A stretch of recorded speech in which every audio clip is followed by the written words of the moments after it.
right, guys, fire away. Patrick, can you go through the play where she got hurt, the interception, and all that led to that, and what was your view of when the contact was between you guys?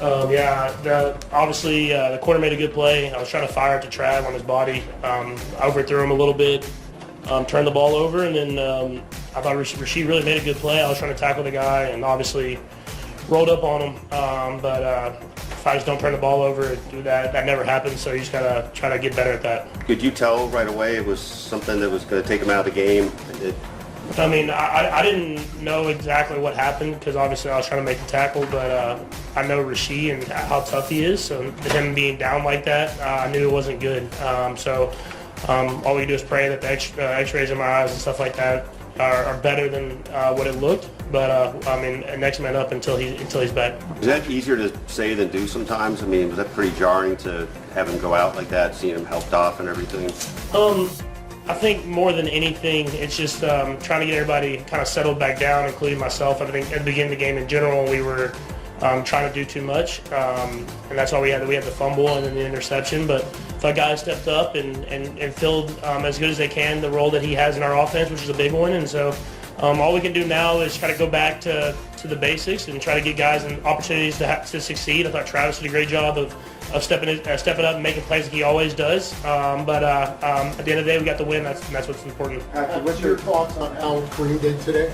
I think he did a great job. I mean, for someone that to come into an offense, I know it's an offense he's been in, but an offense he hasn't played in years, and to be able to run the football hard, get well-earned yards, catch the ball out of the backfield, it was good to see, and I'm just glad Veach has built a great running back room that we can get guys to step up and make plays while Isaiah's not here. You look at all to you like the guy from a few years ago? Yeah, I mean he's always been a guy that runs tough. He's hard to tackle, and you can see that, and he's going to make sure he finishes every single run and falls forward, and I think that was good to see, and I think he'll get more and more comfortable as the year goes on, and he'll be a role in our offense. You say you got more out of him today than maybe you anticipated you would? Not necessarily. I mean, I thought he was going to have a role in the offense. I don't know what the exact stats are, but I know he ran the ball well, and with our running back room and just kind of in general in this offense, if you got a guy going, you just let him go.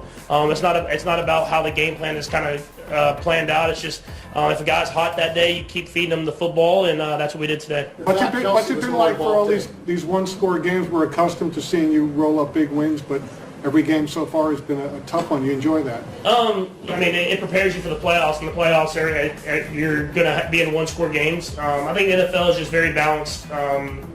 And we're playing division games against great opponents, and so these are games that we have to find ways to get win. And I feel like we're not playing. I mean, it's your record playing, but I feel like we're not playing our best football. But we're winning football games, and that's a big credit to our defense. It's a big credit to guys stepping up offensively in second halves. I'm glad we're getting wins, and we'll keep building and try to keep getting better. How do you Xavier's been, 4 weeks into his career, has a big game today. Just what's your thoughts on his play so far and the plays he was able to make today? Yeah, I mean, a big-time catch down the field, some big-time third down conversions. He's a great football player, and I think he's just getting more and more comfortable within the offense. I think when I go back to the tape, I feel like there's going to be a couple more that I thought about taking those chances, and I think he ended up winning. And so as I build comfortability with him, I'll keep taking those chances, and when he makes plays like that, like he did today, it'll give me that ability to kind of shoot him and let him go out there one-on-one and make catches. How do you see your offense? The fact that Kelce was more involved today, was that just a factor of what the Chargers were doing, or was there more to it than that? I think it's a mixture of everything. I mean, obviously, with Rasheed going down early, you got to put Kelce back in that situation where he's getting high volume catches. And then just with the Chargers, were taking away some of the outside stuff and leaving the middle of the field open, and we were able to get the Trav and some of those zone coverages. But I mean, it's the whole Kelce thing in general hasn't been a worry to me. I mean, I know whenever we need him, he's going to make plays, and that's what he did today. Patrick, two quick things. One, could you just take us through the key to the touchdown pass to Xavier? It looked like the stutter move, but also you just let it fly. And then one other quick thing after that. Yeah, I mean, I told him if the safety comes down, I'm throwing it pretty much as far as I can and letting him go catch it, and that's what he did. And what was your second question? It's just about, is there any particular significance to knowing this is your 100th regular season start? Does that mark anything for you? I mean, it's cool because, I mean, I know how hard it is in the NFL, and I mean, we've been blessed to play in a lot of games, a lot of big games, and win a couple Super Bowls here. But at the end of the day, you don't take it for granted, man. I mean, you're on a platform that you dreamed of as a little kid, and I think I try to enjoy those moments and have 100 games in. I'm going to enjoy this moment, and then we're going to move on because that's how the NFL works. How do you assess your offense at this stage, if it's just a matter of cleaning it up, or is it more to it than that you'd like to see out of you guys? I think it's a matter of cleaning it up. I mean, we scored 17 and we scored in the 20s these last few weeks, and I feel like it's just a play here and there. It's the interception I throw to Travis, I put on his body, that gets a drive going. It's we have a fumble in the red zone on the first drive where we got some momentum going, and in this league, if you're scoring upper 20s to lower 30s, that's good football, that's good offense, and so we're close. I mean, Coach Reed's saying we keep preaching it. I know some Chiefs fans are probably annoyed by it, but that's all you can do in this league is keep pushing and pushing to get better, and I think it's going to pay off in the end. Steve? Patrick, you talked about Travis a little bit. You and your receivers decided to wear the Kelce shirts. Can you talk about that? Yeah, I didn't see it. I saw it on social media. So no, it's that's a close knit group, and that whole room. I mean, the whole offense is very close. I mean, we've been through adversity together.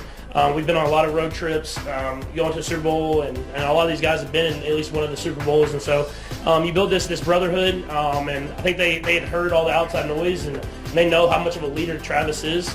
And so it was cool for them cool to see them show their support, and then him to go out there and be Travis, because that's who he is. Did Travis say anything about it? Nah, man. And Travis just wants to win at the end of the day. I think that's what you take for granted in this league. I mean, we've had a great offense, and we've done all these cool things, and it's been fun. But at the end of the day, it's all about winning, and I think he's the true leader when it comes to that. He doesn't care who gets the stats. He just wants to win the football game. That's one. Patrick, first quarter down 10-0, 100 starts in. Was it just, not phased, kind of like there's still a lot of football left to play? Yeah, I knew we had to pick up our urgency. We weren't playing good, but I think the best thing about it is, no one talks about it, and they start to now, but our defense is a really good defense, and they know how to shut the door and keep us in football games. And then they believe that the offense is going to find a way to score enough points in the end, and that's what we did today. They had quick 10 points, and we put them in terrible positions. They held them to a field goal, and then they shut the door the rest of the game. And that's what it takes from a great football team, is everybody stepping up. And our defense has done that this entire year, and offensively we found a way to get enough points. Thanks, Patrick. The Kansas City Chiefs remain undefeated after a tight 17-10 win over the Los Angeles Chargers in Week 4.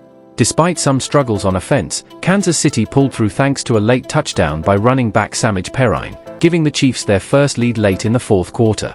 Rookie receiver Xavier Worthy also made an impact with his first touchdown since Week 1, a 54-yard catch from Patrick Mahomes.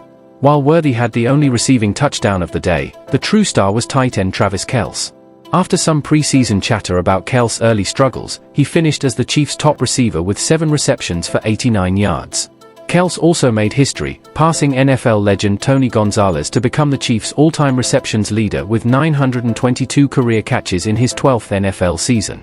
Coach Andy Reid addressed distractions about Kelce and his relationship with Taylor Swift, saying, "I really don't care what anybody thinks. I watch how the defense respects him, and I see how he works every day. He's all in, all the time."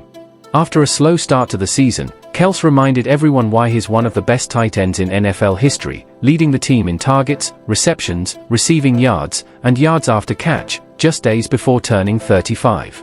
His performance was especially crucial after an early injury to wide receiver Rashee Rice, who left the game with a knee injury in the first quarter.